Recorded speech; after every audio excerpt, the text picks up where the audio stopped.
Olá, olá pessoal, tudo bem? Aqui é Fábio Pirajá, esse é o projeto Memória Capixaba, projeto de leitura, pesquisa.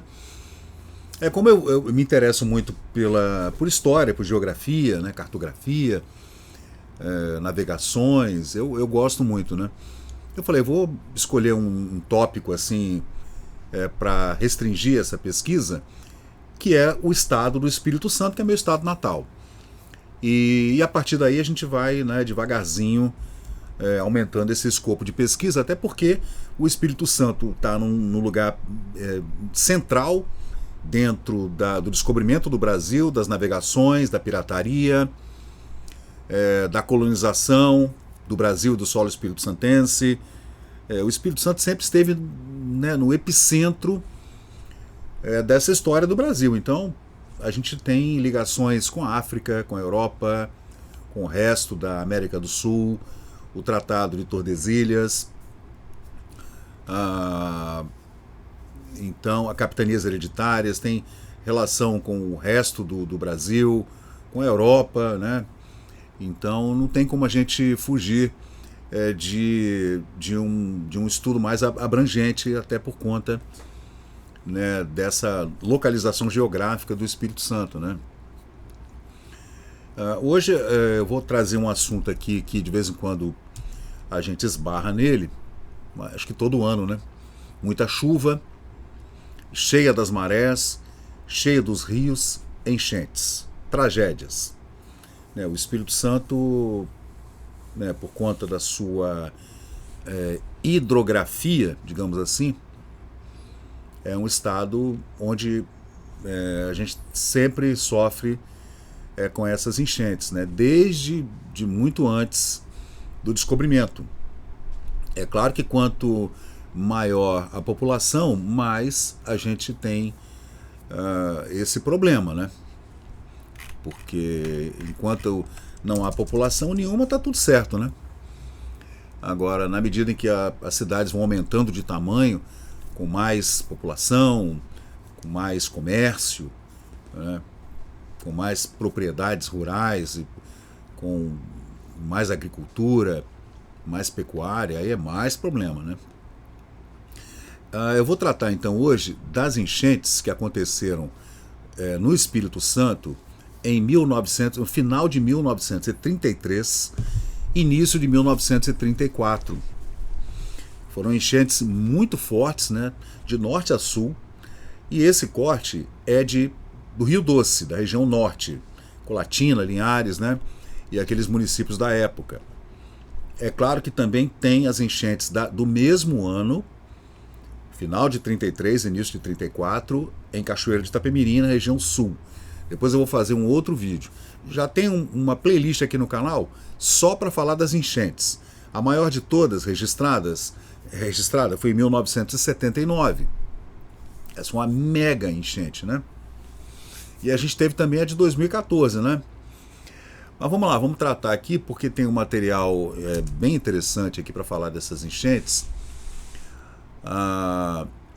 As chuvas, essas são matérias publicadas nos jornais do Espírito Santo e em alguns jornais do Rio, né, capital da República, né?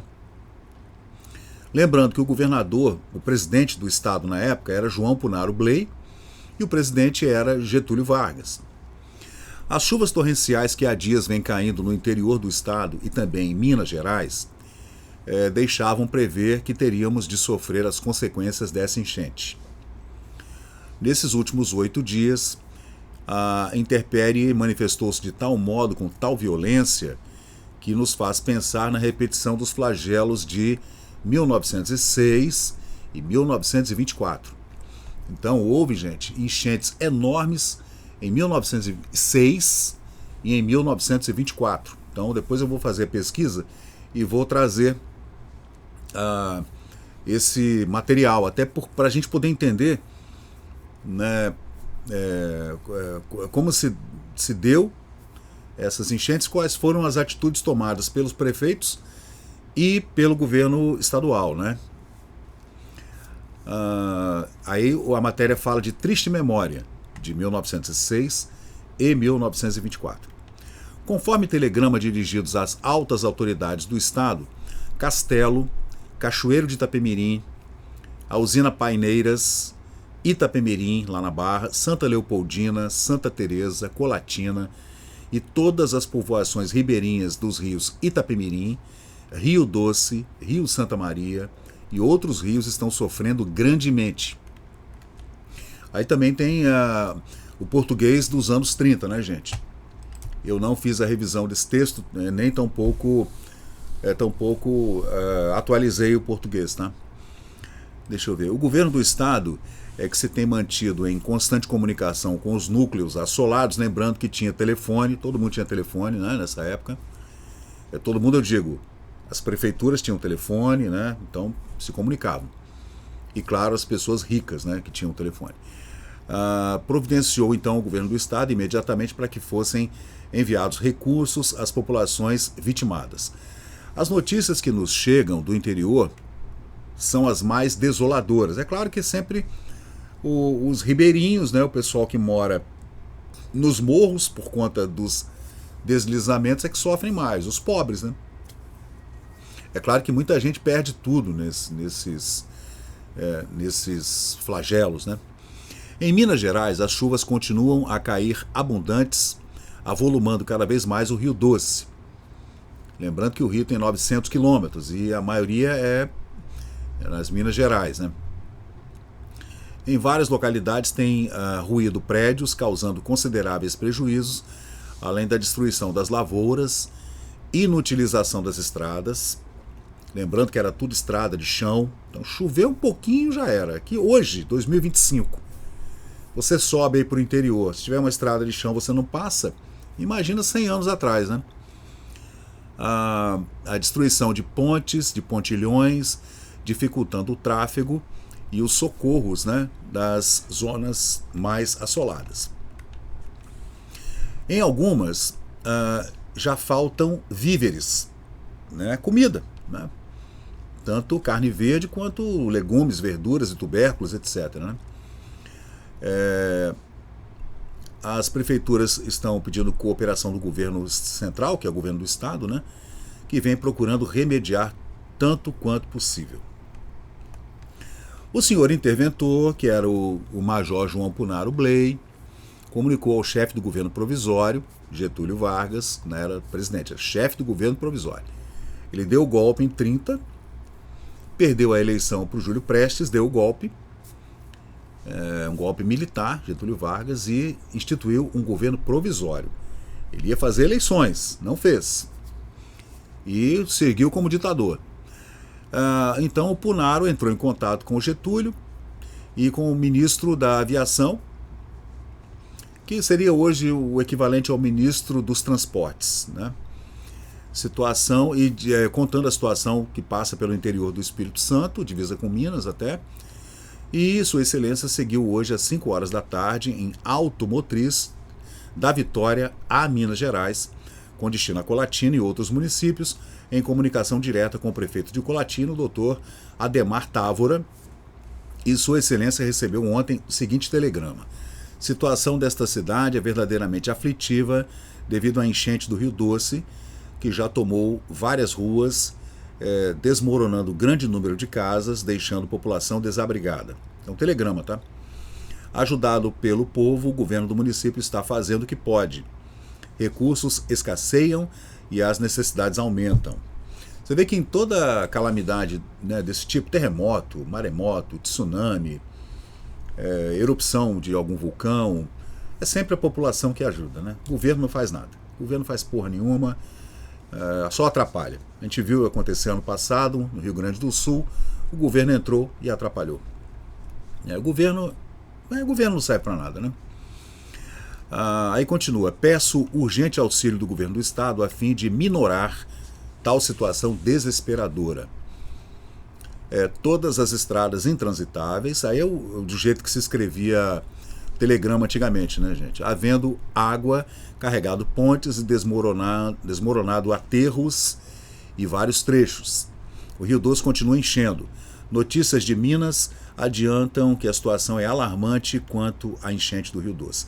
1933, final do ano, início de 34. É sempre assim. São as monções, gente. né? O Brasil é assim. Essa região toda chove no verão. Chove muito no verão. Hoje, por exemplo, eu cheguei aqui no estúdio, está 25 graus, mas muito abafado e chovendo. A usina de luz não está funcionando, porém quase toda tomada pelas águas, a usina, né, de luz. A cidade está na iminência de ficar às escuras. Aguardo providências com máxima urgência. O município tem fornecido gêneros alimentícios às populações flageladas. O número de necessitados aumenta a cada momento.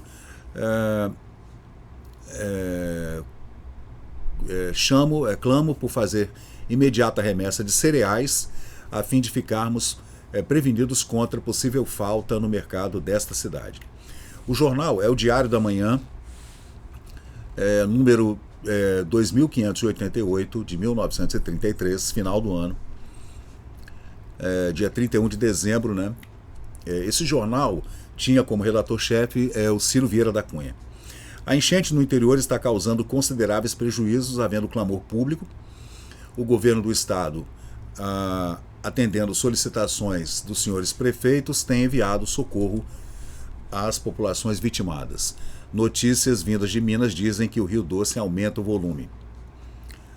O senhor interventor, Punaro Bley, hoje de automotriz, seguiu para Colatina e outros municípios, e a Assembleia Constituinte, né, fez uma reunião, a Assembleia Estadual, né, para ver que providências poderiam ser tomadas. Aí entrou o ano de 1934, né, foi bem na virada do ano. A enchente causou estragos, desmoronou muitas casas e destruiu muitas estradas. Não conseguiu, porém, separar um casalzinho de Colatina. Aí é uma fofoca da revista Vida Capixaba. Você vê, né, como é que o jornalismo de fofoca é sempre meio atravessado, né? No meio daquela enchente toda, aquele problema todo. E a Vida Capixaba tinha lá o Alfinete, que era um fofoqueiro da época, né, dizendo que a enchente causou estragos, mas não separou um casal. Eu achei curioso e trouxe aqui pro texto, né? Ela encontra nessa capital, a moça, né, naturalmente para afastar-se da calamidade pública. Então essa namorada do cara viajou de Colatina para Vitória para ficar longe da enchente. E ele também aqui é encontrado, talvez pelo mesmo motivo. Que coincidência, você vê? Né, fala sério. O senhor diretor de obras recebeu do engenheiro-chefe do 3º Distrito de Obras de Colatina o ofício abaixo transcrito relativamente aos serviços prestados pelo navio Juparanã, que era o navio que fazia um navio a vapor que fazia o transporte pelo Rio Doce, né, durante a enchente. Abre aspas. Em virtude da enchente do Rio Doce, de acordo com as notícias trazidas pelo navio, esse que trazia correspondência, né, malotes, etc., em sua viagem de sábado, dia 30 de dezembro, né, de 1933, perdão, determinei que o mesmo descesse novamente no domingo, dia 31, pela manhã, a fim de levar mantimentos e socorro às pessoas cujas terras tivessem sido inundadas. Você vê que nessa época tinha muita gente, muito colono, que tinha uma terrinha e plantava para subsistência dele e da família. Entende? Se o cara tem aquela terra toda inundada, ele morre de fome, né? Enquanto as águas não baixam, ele não pode voltar para casa. Se a casa foi inundada também, ou, né, ruiu, ele fica desabrigado. É um problema, né? Isso acontece até hoje. Foi 100 anos atrás e continua do mesmo jeito. O navio, então, o Juparanã, chegou na terça-feira, às 11 horas da noite, após ter prestado os seguintes socorros. Ele transportou, então, 86 pessoas no dia 31 de dezembro de 1933. Trouxe 86 pessoas durante a noite, né?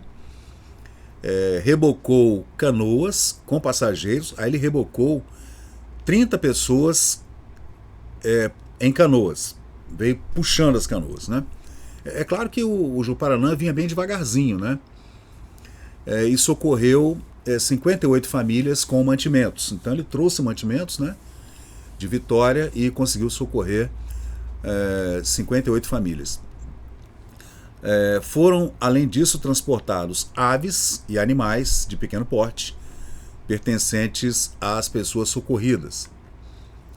Aí ele fala: saudações atenciosas, o Dr. Dido Fontes, que era o engenheiro-chefe de obras na época, né?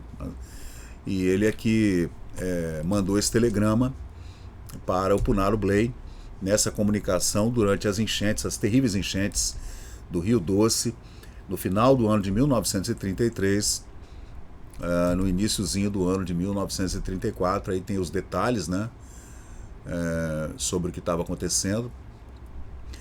O número de necessitados aumenta a cada momento, convindo fazer imediata remessa de cereais a fim de ficarmos prevenidos contra possível falta no mercado desta cidade. Aí a gente vê o povo no meio da água, tá vendo, gente? Foi realmente uma enchente terrível. E depois eu farei um vídeo então para falar das enchentes de 1933 e 34 em Cachoeiro de Itapemirim e região, né, que foram enchentes terríveis também. E já tem um vídeo aqui no canal para falar só dessas enchentes, né? Então, se você estiver interessado, é só dar um pulinho lá para a gente ver. Aí tem os vídeos da enchente de 79, onde a gente teve a participação da TV Gazeta, também da TV Globo, com imagens aéreas, né? Quem esteve aqui na época foi o repórter da Globo, que agora é do SBT. Gente, esqueci o nome dele agora. É maravilhoso, repórter, âncora hoje, né? Esqueci o nome dele agora. Ele esteve aqui em 79, passou por Minas Gerais, veio até Colatina fazendo as matérias, né? Cobrindo, entrevistando as pessoas, entrevistando a polícia, bombeiro, prefeito, entrevistando os ribeirinhos e tudo, em 79. Mas então, eu vou trazer aqui no canal outros vídeos para falar das enchentes de 1906 e da enchente também de 1924. Então valeu, gente. Isso é o Memória Capixaba. Se puder, deixa um like, curta, compartilha, comenta com o pessoal. Se puder mandar a sugestão também, a gente vai tentar fazer pesquisa para ver se a gente encontra o que você sugerir aqui para a gente pesquisar. Tá bom, gente? Obrigado e até a próxima. E chegamos ao final de mais um vídeo aqui do Memória Capixaba. E se você curtiu o conteúdo, por favor, deixe seu like, compartilhe aqui o nosso canal e inscreva-se para mais novidades. Até a próxima e muito obrigado por participar aqui do Memória Capixaba.